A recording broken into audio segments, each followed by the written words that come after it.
fizeram a nível da música, porque na situação dos músicos também há uma grande desigualdade de género.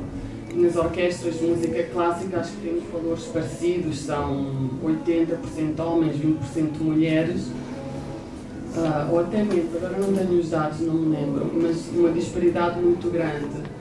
Então o que eles fizeram era, fizeram uma audição nova, mas com as cortinas fechadas, ou seja, não se via se os músicos eram homens ou eram mulheres, e o resultado foi 50-50, ou seja, acabou por ser que 50% dos músicos escolhidos eram mulheres e 50% homens, mais ou menos, agora não sei se era 50-50. E seria interessante também ver isso, a análise dos projetos, se não for indicado os géneros, qual é que seria o resultado a nível de financiamento e curadoria, etc.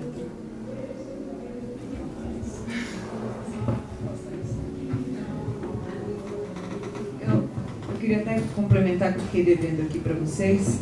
A Jane Campion, que ganhou a Palma de Ouro, ela ganhou em 93, ou seja, faz mais de 20 anos. Ela dividiu o prêmio pelo piano com Adeus Minha Concubina. E foi a última vez. Quer dizer, foi a única. E até então foi a última vez. E aí, a gente conversou isso, só voltando, o júri de Cannes, depois que eles anunciam lá na premiação, eles passam por uma sala grande de conferência de imprensa, né, de sala de coletiva de imprensa, e jornalistas do mundo inteiro confrontam o júri. Confrontam todo mundo, confrontam no bom sentido, mas o júri confrontam mesmo. E, claro, que levantou-se essa questão, porque não foi dada uma palma e porque eles perderam essa chance de premiar uma mulher. E aí o Donald Sutherland, outros também responderam, mas ele pegou mesmo essa resposta dele e falou, a gente não está aqui, eu concordo, a gente não está aqui para premiar um filme porque é de uma mulher, e ninguém aqui acha que é isso. Mas a questão é que ele nem pensou nessa questão, eu acho que parece que o júri nem pensou, e tinha mulheres no júri, metade, mas o presidente era um homem, que era o George Miller. Esse ano em Berlim não, a presidente foi uma mulher, que foi a Meryl Streep. E aí ele falou, não interessa, eles nem entraram nessa questão, eles foram muito refratários. Como quem não quer levantar essa questão, não vamos discutir essa questão, né?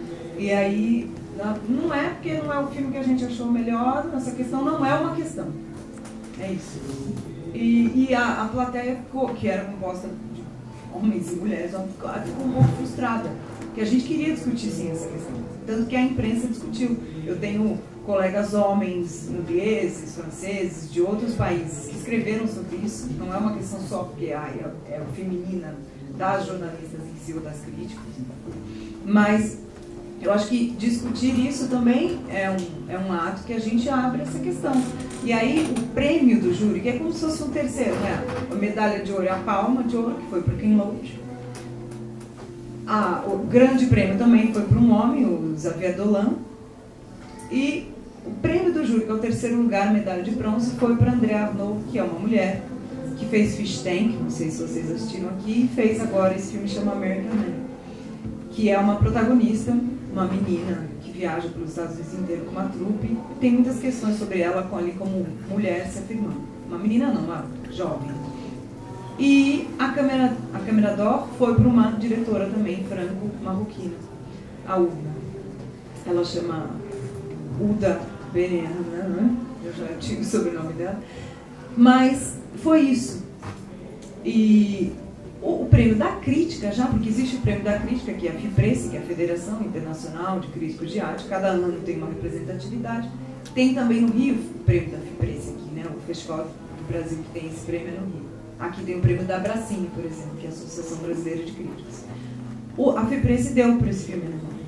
Que acabou virando uma grande discussão por causa disso. Aí eu lembro que eu até brinquei, se a imprensa deu, pode saber que a Palma não vai, nunca coincide, é muito raro. Assim, é engraçado, parece até uma tradição. Se o prêmio da crítica internacional vai para um filme, a Palma nunca vai. Não é que é de propósito, mas parece que são dois olhares muito diferentes. Não consigo entender, mas em geral não coincide. E foi o que aconteceu, infelizmente. Não que quando eu digo aqui só para esclarecer, o filme do Ken Loach é lindo, mas quem já viu, claro, filmes do Ken Loach, é o Ken Loach dando mais um passo na filmografia dele que a gente já viu. Que é muito interessante, mas é mais um Ken Loach muito bom, mas é mais um Ken Loach, foi mais um prêmio pelo tema, que ele fala dessa questão da crise da União Europeia, os excluídos, né, desse sistema econômico da União Europeia que está tão em xeque atualmente. Enfim, só para vocês entenderem quando a gente fala dessa questão da representatividade e do simbolismo de ter uma palma de ouro para uma mulher. Era só para fechar esse assunto. Só fazer um adendozinho no que a Flávia está falando, que justamente pensando, né, nessa resposta do que o júri deu, voltando um pouco ao que eu estava falando, eu fico pensando quanto também a coisa da escolha da qualidade, ela não se dá muito também por uma coisa que esteja já colocada como um padrão do que é a narrativa certa, né? O que é a narrativa correta, se ela não é centrada no homem, se ela não é a narrativa que fala do homem, que é o caso do Ken Loach, que você mesmo escreve, né, que os temas são similares no fundo com o Tony Edmer, né? O quanto ver uma mulher forte ali como protagonista, ou um filme de mulher, um filme que é dirigido por uma mulher, o quanto isso, na verdade, não acaba sendo viciosamente colocado como um filme de nicho, necessariamente, sabe? Como algo que não está dentro do que é a narrativa correta, né? Porque se a gente realmente for pensar em toda a construção narrativa da nossa história, como todo, né, desde a Ilíada, a Odisseia, são sempre temas focados em personagens masculinos, a partir de um ponto de vista masculino, com raríssimas exceções. Então, acho que também vale a pena a gente pensar sobre isso, né? Sobre a questão do mérito, né? O que é bom e o que não é, dentro de todas essas faltas de representatividade que a gente tem, né? Inclusive, penso também aqui mais uma vez, colocando a história do cinema negro, né? Do cinema de negros, que também é colocado necessariamente como nicho, muitas vezes sem nem ser avaliado na sua qualidade enquanto filme, enquanto cinematografia, mas enquanto um cinema que fala da história do negro. Então, acho que essas coisas seria legal a gente também levantar sempre como questão. Só para vocês verem rapidamente, o Tony Ederman é um filme sinopse, assim, é um pai alemão bem comum, classe média, vive bem e tal, mas ele é totalmente off-stream, assim, ele está se lixando para essa coisa da grande economia, a Europa, assim. Ele é alemão, ele vive lá na casa dele tranquilo, é um cara engraçado, tem um humor muito peculiar, e a filha dele, ela se tornou uma executiva, alta executiva de uma empresa de petróleo, né, que explora países, explora no sentido, né, atua em países do leste europeu, ela mora na Romênia e atua ali na Romênia, e é aquela lógica muito neoliberalista, é nisso que casa muito com o filme do Ken Loach, que é uma empresa que ela tem que fazer decisões que ela não pode pensar, tantas pessoas vão ser demitidas, a gente vai fazer uma fusão de empresa, a gente vai... Não, ela tem que passar muito por cima de questões humanísticas, eu diria. E ela está muito distante dele ali, assim, né, humanamente. Aí ele cisma, que é um personagem, ele é um ótimo personagem, de visitá-la na Romênia sem avisar. E aí é onde começam milhões de situações que você gargalha. Olha, gargalhar numa comédia alemã eu já vale a palma, entendeu? Sim, chorar de rir. E ao mesmo tempo ele é dramático, porque ele fala desse descolamento que uma geração está tendo, principalmente essa muito criada nesse neoliberalismo, união econômica, de questões humanas que a Europa está sentindo falta agora. Né, dos europeus estarem perdendo direitos conquistados, que a gente aqui, muitos ainda não conquistou, trabalhistas, né, humanos, da Seguridade Social, no caso do Ken Loach. E aí esse filme confronta isso, e tem uma personagem, a filha dele é uma personagem muito forte, ela é confrontada com o pai o tempo inteiro, mas ela está lá num papel muito interessante. Já o do Ken Loach é sobre um cara, que também é um belo filme, né, é sobre um marceneiro de obra, na Inglaterra, em Newcastle, no interior. Ele tem um ataque cardíaco, precisa do INSS de lá, porque ele não pode trabalhar. E aí chama Decision Maker, que é o analista do caso dele, né? E o National Health System deles lá diz que não, que ele pode trabalhar assim, que ele está ótimo. E aí onde começa todo o périplo dele para conseguir esse direito. Tem uma personagem feminina também importante, que é uma mulher que tem 2 filhos e também precisa desse seguro, eles acabam ficando amigos. mas é um outro viés. O protagonista é um homem também. Não é uma questão, acho que, porque o Ken Loach queria, né, contar uma história de homem, foi um olhar natural dele, assim como o olhar natural da Maren era construir essa mulher. Ela disse numa entrevista que para ela não é uma questão política, ela botou uma mulher ali porque podia ser um filho que estava nessa situação. Foi uma coisa natural, e eu acho que é assim que devia ser. É natural, ela quis botar uma mulher, uma filha e um pai. Né? Então, eu acho que quanto mais natural isso for, melhor, né? Que a gente não precise ter que maquinar, porque tem que ter. Mas a gente ainda está nesse estágio de que temos que discutir, sim, como a Nete falou. Temos que pensar nos números, temos ainda. Temos muitas coisas ainda. Até que um dia isso vire uma coisa muito natural, eu espero. Né? Que não vire essa discussão que a gente precisa ter. A gente gostaria, né, que não fosse necessário nesse sentido. Mas enquanto isso a gente vai discutindo. São 3h10, 12. Temos. A gente pode abrir? Então, eu vou abrir agora, não sei se alguém tem alguma questão. Gostaria de fazer uma pergunta, não sei se para todas ou para uma especificamente. Alguém?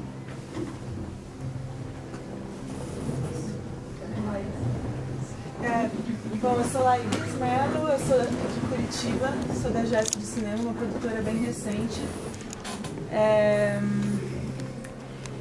Acho que partindo disso que você falou, por um lado a gente vem vivendo esse movimento de racionalizar circunstâncias que a gente viveu a vida toda, né, desde crianças, e entender isso como, né, esse machismo, conscientizar essas ações, né, e se entender nesses espaços a partir disso. E por isso é necessário discutir, né, e levantar temas como esse. Eu queria saber um pouco das estratégias que vocês enxergam diante desse cenário que foi exposto aqui, né? Como que nós mulheres agora, o que precisamos fazer para tentar ir para além disso, né? Se olhando, e quando a gente pensa que não temos mulheres com currículo, né, suficiente que se compare à da maioria dos homens que ocupam esses cargos, de abrir esses espaços para que nós ocupemos, né, e ajudar umas na formação das outras para que a gente consiga reverter esses números, né, que são assustadores e tristes, assim. Eu vou gravar agora meu primeiro curta-metragem, que é a história de uma mulher, e daí eu penso, né, se isso é uma ação dessa parte de estratégias, né, contar histórias de mulheres e complexificá-las, né, para além desses papéis sociais que foram dados para a gente por toda a vida, e na questão da equipe mesmo, né, compor ela com mulheres também, enfim, nesse movimento. Queria que vocês falassem se vocês veem isso como estratégias e quais outras também, como curadoras, programadoras, enfim, críticas.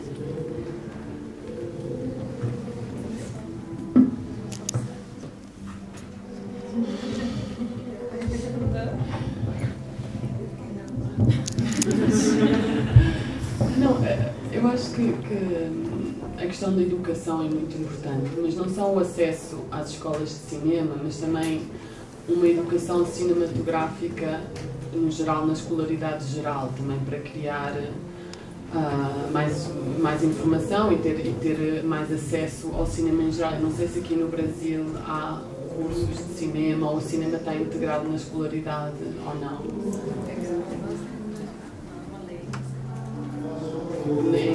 Na Europa acho que ainda não, também, não em todos os países. E também incentivar um bocado o acesso aos cursos de cinema, até porque muitas das mulheres realizadoras, pelo menos na Europa e na Itália, muitas são freelance até. 68% não passam por escolas de cinema. E muitas são, como a Larissa estava a contar, desencorajadas para tomarem certos cursos como fotografia e até direção, são mandadas para montagem, produção, etc. E é uma questão de reequilibrar, sim, números, é um bocado chato estar a falar de números, mas é reequilibrar um bocado o acesso à educação, mas também educar já desde antes. Em geral, porque o cinema também fala de questões sociais, políticas, culturais, ou seja, não é só uma técnica, não é só uma forma de arte. E a nível dos financiamentos, eu acho que é importante também criar uma abertura mental a quem dá financiamentos e não considerar projetos de mulheres como projetos de risco, como são considerados. Está mesmo escrito. E daí, agora, acho que o que se deve fazer é não perder a coragem e continuar a tentar fazer filmes destas temáticas e procurar mulheres fotógrafas e noutros ambientes. Eu acho que também tem uma questão assim que eu não sei, que talvez seja não só das mulheres de fato colocarem personagens de mulheres, mas que também os homens pensem nas mulheres com uma desconstrução desse estereótipo, como exatamente a gente conversou também hoje mais cedo, essa coisa de colocar a mulher sempre para fazer uma ação específica que ela precisa fazer para o personagem masculino continuar sua jornada de alguma forma, né? Tirar a mulher desse lugar de coadjuvante, quase acessório realmente, nas narrativas. E eu falaria para as mulheres também que uma coisa seria tentar, eu sei que há uma necessidade de colocar voz. E aí eu lembro que o rapaz que outros repórteres que eu via falando, eu quero fazer isso, tá bom, vai cobrir. Eu quero fazer aquilo, tá bom, vai cobrir. O que eu não podia fazer? Não estou dizendo, eu vou chegar e ser o Luiz Aninha Euríquio, que é um grande crítico do Estadão, Luiz Carlos Metri, que são referências para mim, que me ajudaram muito a me formar. Mas por que você não pode ser repórter? Fazer as notinhas de cinema. Claro, a pessoa é jovem, tem 19 anos, você não vai dar uma capa para ela fazer. E literalmente, eu ignorei. Foi o que eu fiz. Eu fazia as coisas de TV, eu fazia tudo que era preciso, mas eu fazia cinema também. E foi assim que eu fui fazendo, porque eu fui fazendo mesmo. Ninguém mandava, mas eu fazia. Entende? Porque se eu ficasse esperando alguém me mandar, eu estava até hoje fazendo outras coisas que eu não queria fazer. E assim, mas foi uma coisa muito pessoal, entre aspas, mas o que eu acho que é o que o ser humano tem que fazer. Homem ou mulher, entendeu? Esse cara chega lá e fala, eu quero cobrir Olimpíada, sei lá, eu adoro atletismo, o cara fala, atletismo não importa, você vai ter que cobrir futebol e o cara não quer, briga pelo que você acredita. Eu acho que não é uma lição de vida, é uma forma, mas eu vejo que muitas mulheres que são super talentosas na área de jornalismo cultural e cinema fazem. A gente tem críticas importantes, tem a Neuza Barbosa, que escreve no CineWeb, a gente tem a Maria do Rosário Caetano, que está aqui, a gente tem lá em Los Angeles a Mariana Morizal, que é mais repórter, mas também escreve críticas, a Elane Guerini, alguns nomes de colegas que eu posso citar, que foram mesmo metendo pela porta da minha geração. E a maioria dos críticos realmente de cinema é homem. Não sei se tem uma explicação. Nunca vi nada oficialmente machista. Apenas é natural. Mas nem por isso a gente fala, não, como a maioria é homem, acho que eu não vou. Entende? Não. Né? Como a maioria que gosta de futebol é homem, se eu adoro futebol, acho que eu não vou num jogo porque a maioria é homem. Não, também, se você gosta de futebol, se não gosta também, tá bom. Né? Então, eu acho que é um pouco disso, e eu acho que eu, como mulher e profissional, eu vejo cada vez mais meninas, mais jovens estudantes que gostam de cinema se jogando, indo fazer. E é isso aí que tem que ser mesmo, assim. E acho que isso vale para todas nós, na curadoria também. Né? Acho que aqui no Brasil a gente tem uma sorte, que, por exemplo, aqui a gente tem mulheres pensando o festival. Em São Paulo, a Renata de Almeida dirige a Mostra de Cinema hoje, né? Dirigia com o Leon Kakoff, que faleceu. No Rio, é uma diretora também, é o de Santiago. Então, é bom ter mulheres dirigindo grandes eventos de cultura, de cinema, enfim, para achar que isso é natural. Achar não, para ser natural. Então, eu acho que é mais por isso, assim. Acho que é meio vai fazendo, vamos ficar esperando, sabe?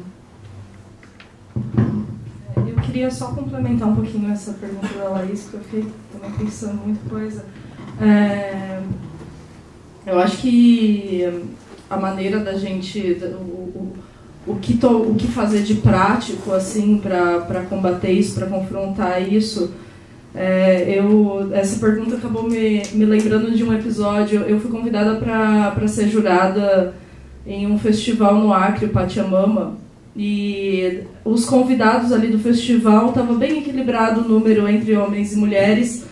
Mas aconteceu uma coisa muito curiosa ali, que eu nunca tinha me dado conta, que o número era equilibrado, mas sempre nas sessões dos filmes ou naquela cerveja que você vai tomar com os colegas depois, era sempre homens, e eu acabei me vendo 10 dias ali entre 9 homens e eu mulher. 9 homens, em tudo que a gente fazia. Eu não sei porquê, quer dizer, eu acho que eu sei, talvez hoje porquê, mas as mulheres, as outras mulheres convidadas ali, elas não estavam inseridas naquele grupo por algum motivo. E depois eu comecei a observar por quê, assim, eu acho que aqueles homens que estavam ali são homens muito respeitados no cinema. Eu estava ao lado do Diego Leder, do Adler Queiroz, do Lisandro Alonso e de outros da crítica da América Latina. E eles falam de cinema o tempo todo, e eles falam com uma propriedade muito grande. Eu acho que isso acaba desencorajando muito a mulher. Até se a mulher está próxima, ela está calada, e é muito complicado coexistir, sabe, num número. E eu tinha momentos ali que eu ficava pensando que eu preciso sair daqui, eu não aguento mais esse ambiente. Só que aí eu me via entre 9 homens e eu mulher, e eu pensava, eu sou 10%, se eu vou embora, vira 0%.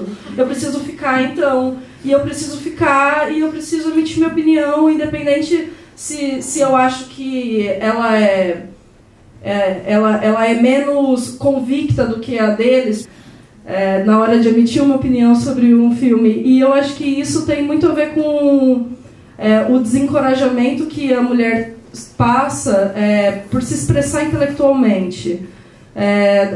A mulher no cinema, ela é encorajada a fazer produção e a fazer outras funções, direção de arte, figurino, maquiagem, montagem, mas esse espaço de poder, que é um espaço de poder intelectual, a mulher é sempre muito desencorajada a chegar lá, assim. E isso acaba afetando todo o ambiente do cinema, assim, porque ele é tão masculino. E eu acho importante dizer que não é necessariamente machista. Tem homens que são extremamente... Esses homens que eu citei, eles eram extremamente cuidadosos com a minha presença ali nesse episódio. Só que não estou falando exatamente de machismo, mas é masculino, né? E às vezes o comportamento deles eles fazem e não percebem, sabe?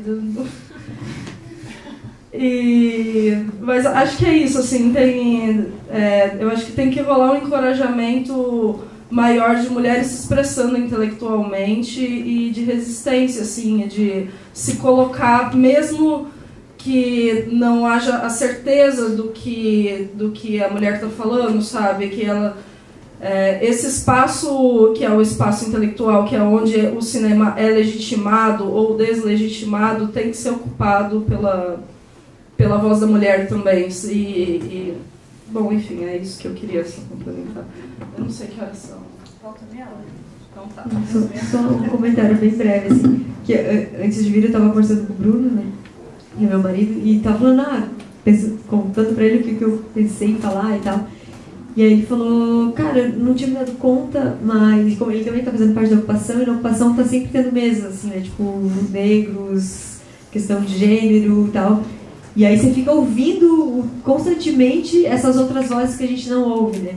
E aí ele falou, cara, eu como homem branco, rico, agora você falando, me dei conta de que parece que é isso mesmo, assim, quem faz parte de alguma dessas minorias de poder, para se sentir autorizado a tomar esse espaço de fala, tem que ter muita certeza, tem que ter uma fala muito qualificada, tem que ter algo exageradamente, assim, tem que ser 10. Se você não for, né, se você não estiver lá no topo, você não fala.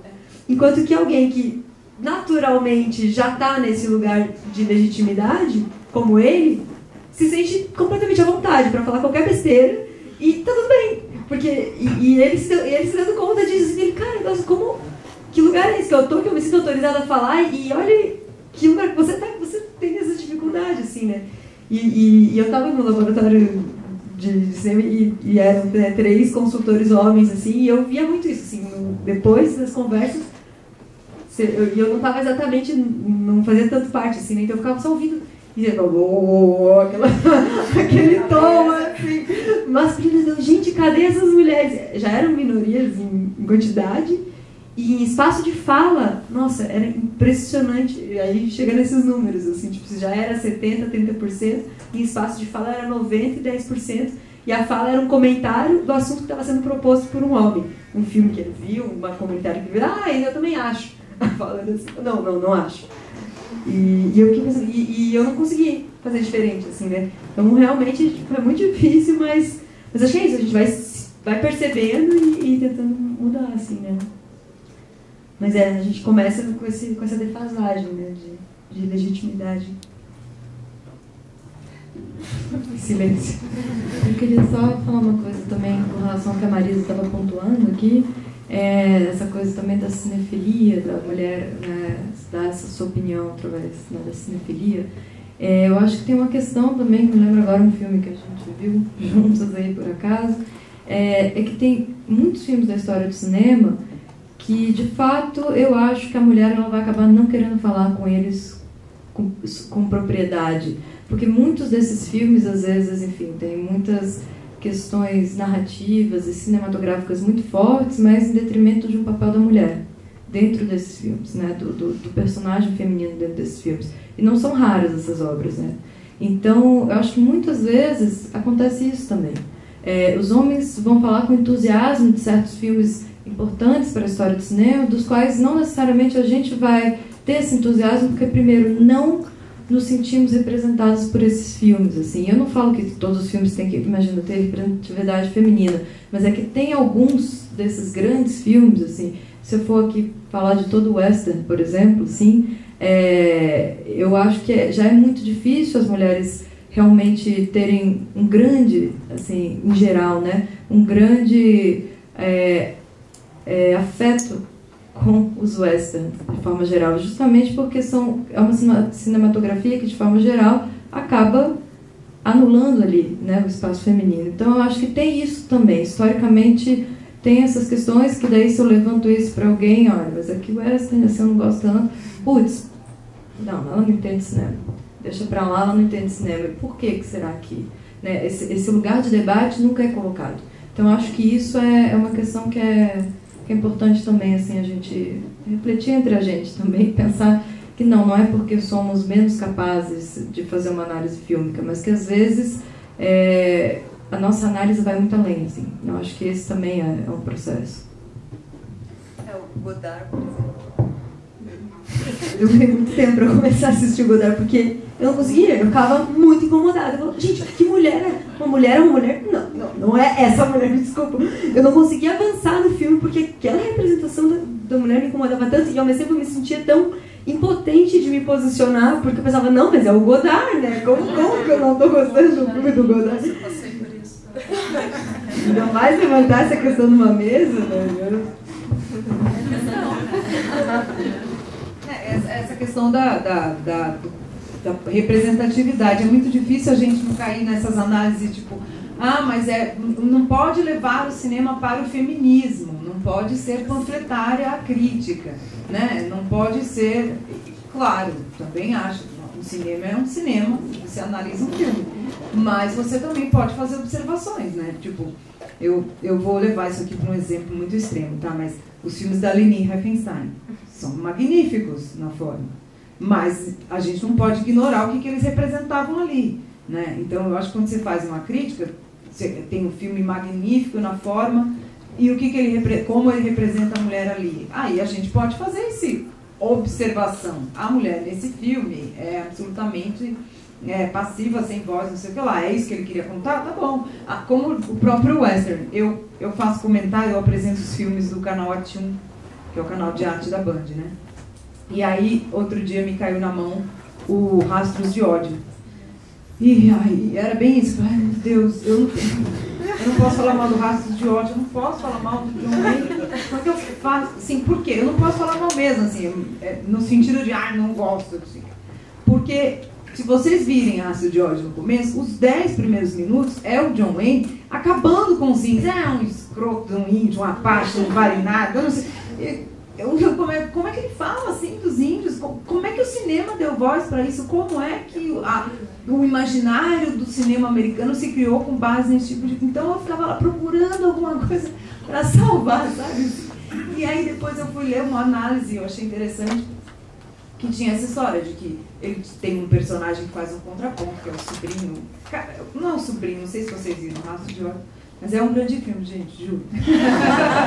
No sentido que tem um personagem que é um menino e que tem sangue indígena, que ele salva quando criança e ele despreza aquele menino num jeito que eu acho que hoje em dia a gente não pode criar um personagem desse que também é o protagonista da história. Assim, ou criaria e ele faria uma outra curva, eu acho, no mundo de hoje. Mas o menino, esse que é um rapaz, faz um contraponto o tempo inteiro com ele contra esse maniqueísmo dele, essa raiva que ele tem dos índios, que é mais ainda fortalecida porque os índios sequestram as sobrinhas dele, né? E ele passa o filme inteiro atrás da sobrinha sequestrada, porque ele não admite que ela está sendo criada com selvagens índios, né? Todo aquele contexto histórico, político, né, do genocídio indígena de antes não entra nessa história. Por que os índios fizeram isso? Não entra, não é uma questão. Então, a minha cabeça de hoje tem dificuldade tem vontade de sentar lá com o John Ford e falar, então, mas eu acho que aí fica aquele simbólico, eu não posso fazer isso nem mentalmente, não posso questionar esse filme. Entende? Nessa questão que ela fala. E aí eu falei, interessante, tem esse personagem que faz um contraponto pro John Wayne, tem nuances, mas a gente fazer toda essa elaboração, é engraçado, porque eu fiquei fazendo essa elaboração comigo mesma, de como é que eu ia ver esse filme hoje. Engraçado, né? E outros grandes filmes da história. Eu tô sem esses números aqui, mas do Oscar, aí falando do Oscar, dos filmes que ganharam, tá? O Oscar. Não dirigido, só um ganhou dirigido por mulher, o Oscar. Que é esse da Catherine Bigelow, que é o Guerra ao Terror. Dos que ganharam, assim, eu acho que tipo assim, 89% são personagens masculinos. Protagonistas masculinos. Aí, sei lá, 5% é masculino e feminino, é uma dupla. E, tipo, 3% é mulher. Tipo assim, E o Vento Levou, a Menina de Ouro foi o último. Pô, faz tempo já esse filme do Clint Eastwood, né? E mais algum Noviça Rebelde. Noviça Rebelde, gente, é um clássico isso aqui. E também tem essa questão para discutir, né, da personagem feminina, né? Chicago, que aí é um musical. Então, que a gente fala, é o Oscar, mas é outro hub também, é outro sinal, né? Um satélite que a gente fica olhando, que aí vira o cinema de risco. Tipo, mulher vai contar a história de não sei, meio riscado, não vai dar bilheteria, né? Esse cinema de risco. Enfim, é só uma história engraçada, mas tem o nosso olhar também, que a gente fica se podando, mesmo homem, você vê um John Wayne, se você tá... Meu marido mesmo, ele falou assim, eu não consigo ver esse filme, não vou ver esse filme com você, porque eu tô com raiva do John Wayne, não quero ter raiva dele. Por essas questões. Falei, não, mas assiste até o final, porque tem uma curta, Mas, como nós cinéfilos aqui que também somos, né? Acho que todo mundo é público, até o crítico. Se a gente não gostasse de amar cinema, a gente não escrevesse sobre cinema. Então, acho que é uma questão social mesmo, né? Da gente discutir o cinema na mesa do bar, né? Acho que é um pouco disso. Pode falar. É que o meu não é nenhuma pergunta, é mais um comentário, e reforçando bastante o que a Larissa falou no começo. E hoje em dia eu formei um grupo aqui, que está crescendo, de forma meio disparada, que é um grupo de mulheres onde a gente tem a base, a sororidade. E para mim é uma das coisas mais importantes, assim, depois de ter pensado como que eu chego, por exemplo, a ter mais filmes onde tem duas mulheres brothers, se na minha vida eu estava vendo que isso não estava acontecendo. Tipo, nossa, uma das coisas que a gente discute mais é a rivalidade feminina, por exemplo. Eu não vou colocar, sei lá, fulaninha no meu filme, duas mulheres trabalhando juntas não vai dar certo, quantas vezes você não ouve isso, nossa, vão ficar brigando, enfim. E agora, ouvindo vocês falando, até me deu um pequeno insight, que eu vim para Curitiba e eu fui mais pro meio da arte em geral, assim, pesquisar outras coisas, e eu fiquei bastante tempo em São Paulo trabalhando só com cinema. E foi me desgastando, eu não sabia muito bem o que era, até hoje eu não sei muito bem, porque eu fugi dos sets de filmagem. Mas agora, até ouvindo vocês falar, fiquei pensando, nossa, como o meio de equipe, set de filmagem é um ritmo masculino, assim. Tempo é dinheiro, e você não tem tempo para nada, as pessoas competem quem vê menos os amigos, quem vê menos família. E, nossa, é tão agressivo. Imagina, você então, uma equipe de fotografia, esquece. Pode fazer isso. E também o que você falou, por exemplo, como era fácil quando eu era estagiária, estagiária bonitinha, não sei o quê, lógico, vem ser assistente, pô. Agora, se eu quero fazer uma posição um pouco maior, daí não, né? Daí, veja bem, daí você tem que ter quantas vezes de convencer amigos meus super legais que amam de paixão, mas que são extremamente machistas e que querem que eu venha com o melhor filme do mundo para eu fazer, ou para eles produzirem junto comigo. Enquanto isso do amigo deles, que pode ser bem minha boca, eles tá beleza. Assim. Então acho que foi muito legal, assim, sabe? Ouvir um pouco de vocês, e eu acho que um dos caminhos, respondendo a uma coisa, é essa irmandade feminina mesmo, assim, de você querer ter mais mulheres na equipe e saber que isso pode ser muito legal também, né? Apesar de ser bem difícil, às vezes você tem tipo 2 opções para som, né? Esse é o problema. Vocês já ouviram falar de um teste de Bechdel? Que eu adoro, eu não tinha ouvido falar até o começo desse ano. Foi um amigo roteirista, homem, o Alexei Amir, que é ótimo roteirista, e ele veio falar isso pra mim. Ele falou, eu tô tentando, os roteiros que eu tô trabalhando, passar no teste. Tô tentando. Eu falei, muito bem. E aí eu falei, o que é isso? Aí o teste é uma cartunista americana, que ela chama Alison Bechdel, e ela criou esse teste assim: todo roteiro, para passar no teste de Bechdel, ele deve ter pelo menos 2 mulheres. E essas 2 mulheres têm que conversar uma com a outra sobre alguma coisa que não seja homem. Entendeu? Tipo, ela não pode ser a Bond Girl, entendeu? Eles são muito pouco, parece uma bobagem. Começa a aplicar o teste de Bechdel. Você ama de paixão, você é maravilhoso, que assim, cai uma lágrima. Não é que é uma bobagem, que é o Thelma e Louise.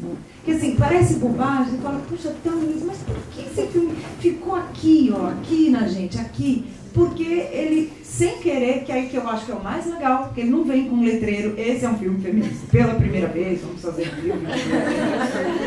Ele simplesmente jogou lá e a gente falou, que incrível essas 2 mulheres. E ao mesmo tempo todo mundo viu o filme aqui, não vou dar spoiler. Qual é a saída para aquelas 2 mulheres? Elas se jogam no abismo. A saída é essa. Naquele momento elas não tinham outra.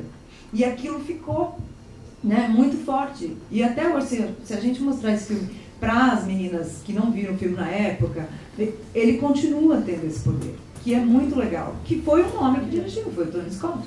Super legal, assim, né? Essa é a questão. Que legal que existe esse filme e outros desses, como você disse, né? Que é a sororidade, o buddy movie, né? Que é o que o Que Horas Ela Volta também faz, né? Num certo sentido, que a Ana também veio me falar, meu filme passa no teste de Bechdel. Ela falou. E a Ana levantou isso na época do lançamento do filme dela. Ela veio falar pra mim, ela olhou pra mim e falou assim, você tem que escrever sobre o meu filme. Não quero saber. Por quê? Porque tem muito homem escrevendo e eu quero ver as mulheres criticando. Eu quero ver a opinião da mulher sobre esse filme, que é muito legal e tal, mas tem umas opiniões masculinas que eu acho legal, então, mas tem um ponto que eu acho que a mulher tem que falar. Aí eu falei, tá, interessante, eu até falei. Mas que é bacana, né? Que tenha essa pluralidade. Novamente. Desculpa, era só o teste. Procura lá, começa a fazer, que eu acho divertido. Meu nome é Caio Baú, eu também sou da Agência de Cinema, sou sócio da Laís. Quando eu entrei, a Flávia estava falando citou o Kleber Mendonça, né? E a Laís também falou essa coisa do homem, do diretor ter uma personagem feminina forte.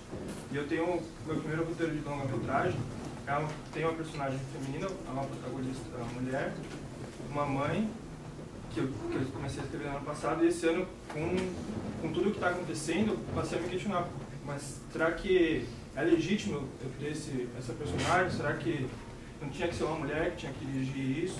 Então eu queria saber um pouco dos caminhos que a gente tem que traçar. Acho que aqui não tem nenhum Kleber, né? Não sei o processo dele, mas pelo menos para quem está começando, nós mesmos desconstruímos essa imagem, ou a gente ter mulheres opinando, né, nesse roteiro, nessa personagem, a gente procurar colegas para ajudar a gente a construir isso. Acho que queria saber um pouco da opinião de vocês sobre isso. Eu acho que eu não sou dessas pessoas que defende que você teria que, por exemplo, ter uma mulher dirigindo ou escrevendo com você, não. É um pouco diferente, por exemplo, do que Flávia propõe. Mas eu acho que como o Kleber provavelmente deve ter feito, deve fazer na vida dele, escrever sobre qualquer personagem, sobre qualquer coisa no mundo, a gente tem que estar próximo do que estamos escrevendo, né? Então eu acho que a coisa seria fazer mesmo uma espécie de laboratório sempre, né? Buscar conhecer mulheres que têm esse perfil, buscar se perguntar sempre, né? Eu acho que isso não só pelo fato de você ser um homem falando sobre mulheres, mas qualquer tema do mundo, eu acho que a gente tem que estar sempre tentando nos questionar se isso está vindo da nossa cabeça só a partir de um ponto de vista único, se a gente pode expandir isso buscando integrar pessoas reais ou realidades, né? Fazendo um laboratório mesmo interno, assim, porque afinal de contas essa história veio para você por alguma coisa, né? Assim, não veio para uma outra pessoa, ela é tua por algum motivo, né? Então, acho que é buscar esse motivo e tentar se aproximar dele. Sei, eu diria isso, mas sem grandes pretensões de dizer o que eu acho que é o certo, a regra, né? Porque eu acho que isso é só, enfim, cada um vai trilhando.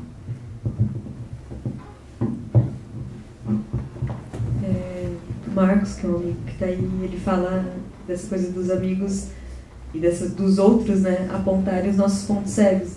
Então acho que, né, parece que as outras respostas de alguma maneira falam disso, tipo, não, ou tendo alguém na equipe, ou de alguma maneira se aproximando desse universo, mas como que aquele outro que está num outro ponto de vista pode te mostrar alguma coisa que do seu ponto de vista você não vê, assim, né? E acho que é mais isso mesmo, acho que realmente esse encontro com o outro, com essa outra, né, no caso, pode acontecer de várias formas, mas acho que é isso, né? Se aproximar, tentar de alguma forma se aproximar desse ponto de vista para ver o que dali se vê, né? Que não é o que a gente vê do outro.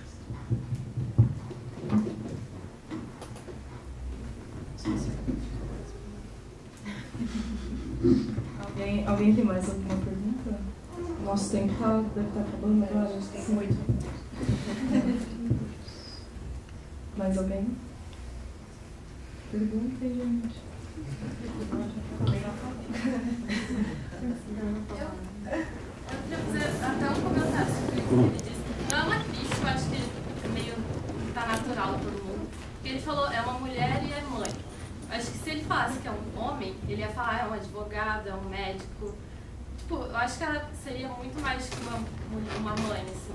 Então acho que tem muito isso de machismo também. Tem o papel dela que é a mãe e o que ela é mais disso? Pode ser muito mais. Daí, acho que até você apresentar seu projeto, não falar só que ela é uma mãe. Porque resume muito a mulher precisar ter um filho, aquilo ser importante para ela, e a lindeza da maternidade. Só queria comentar.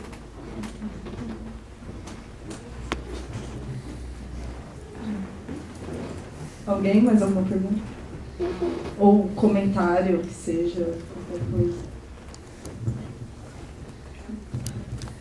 Eu não falo muito bem português, me desculpa. Eu sou boliviana. Eu morei na Espanha há muitos anos. Eu sou diretora da fotografia.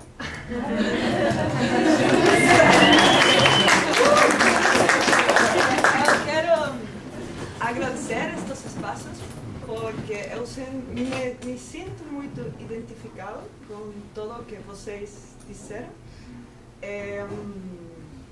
Agora estou em um momento que eu sinto que não quero estar mais em sets, porque é muito difícil ser mulher e trabalhar todo o tempo com homens. É muito, muito complicado. Mas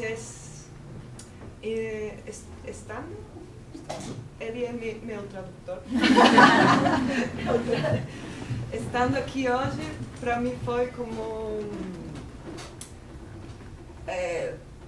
começar de novo com a ideia que podemos fazer mais coisas. Somos mulheres, mas podemos fazer mais coisas.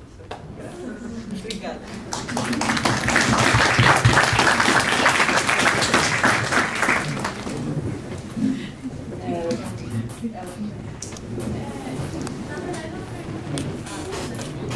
Mas que eu tenho só, assim, mais uma duvidazinha, assim, e que daí qualquer uma pode responder, porque eu acho que é uma coisa bem pessoal, que eu já passei, assim, eu tenho 18 anos e cinema, eu passei muito cedo na faculdade e eu entrei nesse meio e já passei por muita coisa, muitas situações muito complicadas, assim, situações que eu me vi e que eu pensei em desistir várias vezes. Acho que isso toda mulher nesse meio já pensou, ou já passou por uma situação muito complicada, e tanto por essa coisa psicológica de, por exemplo, no caso que ela falou, de você tá querendo fazer uma coisa e não te deixarem, ficar insistindo que você não vai fazer aquilo, porque você é mulher, ou você é muito nova, você não vai estar nessa posição, ou até mesmo de um assédio físico, psicológico, de todas as formas. E se tem alguma coisa que vocês pensam nessas horas que ajuda vocês, ou alguma coisa que vocês façam para pensar e, assim, para continuar mesmo, para não seguir, para não desistir.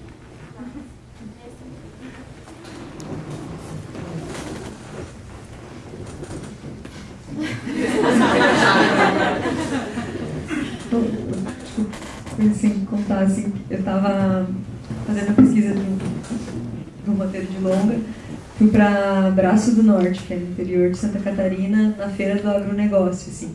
E eu cheguei antes da feira estar pronta, que era a montagem da feira, né? Então era tipo o ambiente mais masculino do masculino, assim, porque eram homens montando a feira, homens dirigindo a feira, e no interior, né? E eu, uma mulher sozinha, assim, com uma câmera, né? E aí, nossa, eu passei por várias situações e não me lembrava, assim, saí de, nossa, o mundo realmente é muito mais machista do que a bolha em que eu já, né, que já vi, reconheci o machismo ali, mas vi muito mais, assim. E, cara, eu saí, assim, com pelo menos 3 experiências que eu pensei, putz, essa eu não consegui resolver, essa eu mais ou menos, e essa foi legal. E eu acho que, na verdade, também baixar um pouco, assim, pra mim, porque eu me senti muito culpada por não ter conseguido me posicionar na primeira, que era um senhor que estava me ciceroneando lá e me levava, me buscava e tal, e aí, na conversa, não sei o que, e eu, como agir, né? E aí é isso, você se sentir constrangida por algumas coisas que o outro tá fazendo. E aí, mas você me vinha todas essas reflexões, todas essas falas, estavam super fortes a partir das falas nas ocupações, foi na semana do estupro coletivo daquela menina. E eu falava, não, politicamente eu preciso falar para esse cara parar de me encostar, assim, e eu não consegui. Num momento ele foi me cumprimentar, eu dei a mão e ele ficou segurando minha mão, assim. O máximo que eu consegui foi olhar para ele e falar, dá licença. E daí ele soltou e a gente não se falou mais, aí a gente rompeu a relação. Então foi isso, assim, foi uma situação que depois eu pensei em várias respostas que eu queria ter dado, em várias formas como eu podia ter me posicionado, como eu poderia ter explicado para ele por que aquilo era agressivo, por que aquilo era ofensivo. Mas eu não consegui, assim. E também eu fiquei um tempo me martirizando por não ter conseguido. Assim, tá, é isso, a gente vai, né, o mundo é injusto, é desigual, a gente vai passar por coisas, mas acho que ter vivido e não ter conseguido dar essa resposta, de alguma maneira sinto que talvez numa próxima eu consiga dar mais, assim, né, e acho que isso de a gente compartilhar e isso que vocês falaram, né, dessa fraternidade, parece que é um caminho, assim, né, da gente ir se sentindo... Não é algo que aconteceu comigo, né? Não é algo que é um grupo de pessoas que tem o mesmo tipo de sofrimento, né? Então, a gente se sente mais autorizado a reivindicar, não sofrer dessa forma. Assim. Mas acho que, enfim, talvez a gente sofra mesmo, mas vai aprendendo a ganhar musculatura ali, né? Nessa briga. Assim. Eu acho que a gente tem que ser resiliente, né? E tem que ser teimosa mesmo. Acho que todos aqui somos. Porque a mulher nasce teimosa. Eu acho que é uma característica do nosso DNA, assim, atávico. E eu tenho uma historinha assim também. Eu fiz mestrado em direção de documentários em Londres e eu tinha que fazer o filme de conclusão do mestrado. e eu quis fazer sobre os motoboys brasileiros em Londres. Que tem muito, assim, um fenômeno, assim. Agora tem até menos, mas quando eu fiz, era 2010, tinha muitos, assim, eu queria estudar isso, quero um olhar mais jornalístico até disso. E aí eu comecei a frequentar uma oficina mecânica com um amigo meu que era motorista de van, que lá também, muito brasileiro, dirige van, me levou, e era rodeio, né? Era tipo isso, só tinha homem, moto, uma coisa absolutamente masculina, não necessariamente tem que ser machista, mas masculino, né? E quando eu entrei lá, foi muito difícil os caras entenderem, primeiro, que era um documentário, o que era um filme, que eu ia filmar, né? Com a câmera, como ela falou, eu segurava a câmera, e que eu não queria arranjar homem. Que eu não queria, que eu estava lá, é verdade. E muitas, engraçado, uma bobagem isso, mas muitas mulheres dos homens, dos motoqueiros, enfim, dos bikers, elas achavam que eu estava lá para dar em cima dos homens delas. Falava, gente, as mulheres não podem encarar a mulher assim. E foi muito trabalhoso, sofrido, assim. Não é que como eu sofri, mas foi exaustivo, assim, até eles entenderem quem eu era, o que eu estava fazendo, e no fim, o personagem principal do filme, eu fiquei mega brother da mulher dele. A gente se adora, a gente é mega amigo até hoje e tal. E ela entendeu, ela me entendeu e entendeu o que eu queria fazer. Eu não estava dando em cima do marido dela, entendeu? E eles entenderam que, e para mim foi uma grande vitória, assim, porque eu consegui fazer com que as mulheres ficassem minhas amigas nesse sentido e os homens me respeitassem, além do papel da mulher sedutora, a mulher feminina, entendeu? Pra mim foi muito legal que os caras também ficaram meus brothers. E isso é legal, porque é uma luta particular, né? Isso não tá no filme, não tá no diário do filme, no letreiro. Mas eu acho que a gente, dependendo do que for, né? Tem casos muito extremos, não é isso? Não foi meu caso, mas tem que ser teimosos mesmo, assim. Tem que fazer o que a gente tá fazendo aqui, o que ela fez na África, né? O que a gente... eu acho que é um trabalho de dia a dia. Todo dia recomeçar. Todo dia. Assim, né? Eu acho que ele é eterno. Para tudo, né? Para todas as conquistas, né? Humanitárias, femininas, enfim. Acho que é isso. Assim. Se a Anete concorda.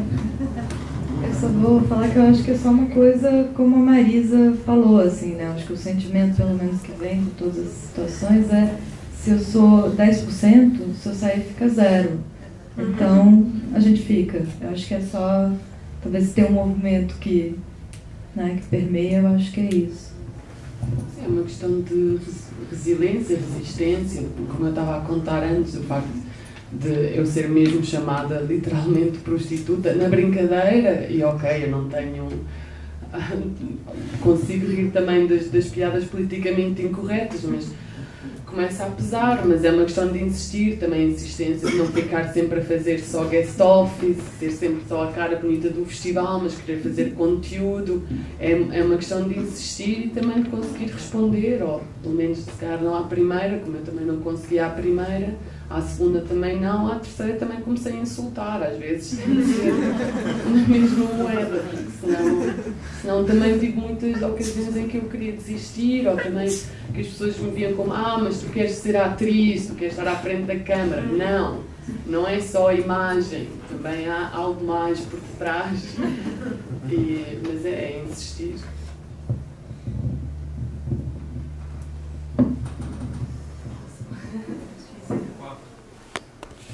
Não sei se vocês querem falar alguma coisa para encerrar, assim.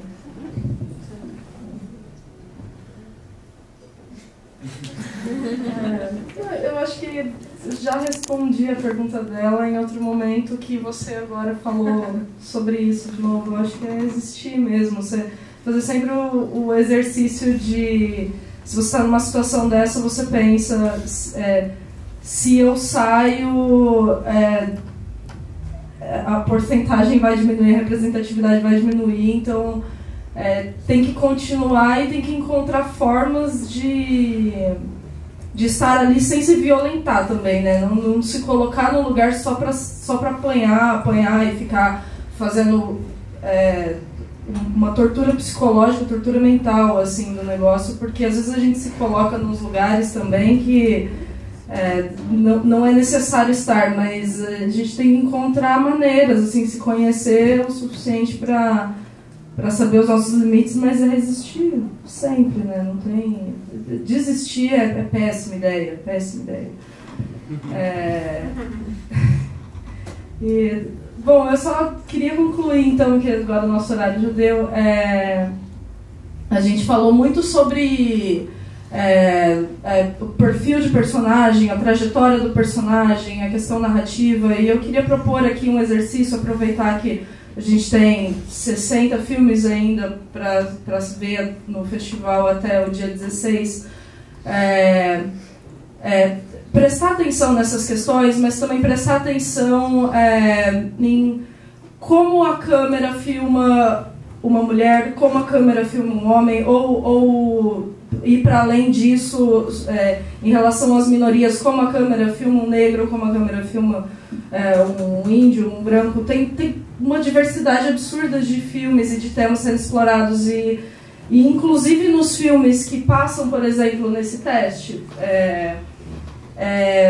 que é um teste especificamente para roteiro, mas no sentido de direção, em o quanto de espaço aquela mulher ocupa num quadro, ou como a câmera enquadra ela, de quais ângulos, fazer esse exercício assim, de cinematográfico, porque eu comecei a fazer isso não faz muito tempo, gente, é chocante, assim, o cinema vira outra coisa.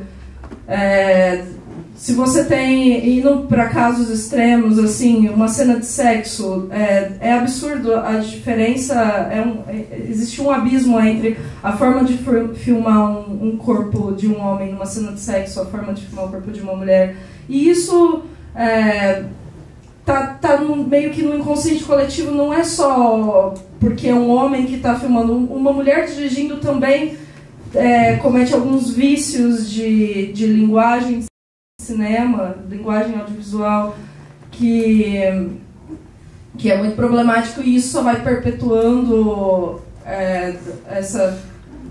essa cultura, assim. Então, eu acho que é um exercício o que eu proponho aqui para encerrar é assistir os filmes dedicando um pouco mais de atenção a isso, assim, a fazer sempre esses paralelos entre minorias, falando minorias de poder, né, que fique claro, não são minorias de número, mas são minorias de ocupação de espaços de poder. Acho que é isso, então. E obrigada, gente, pela presença de todos. Obrigada.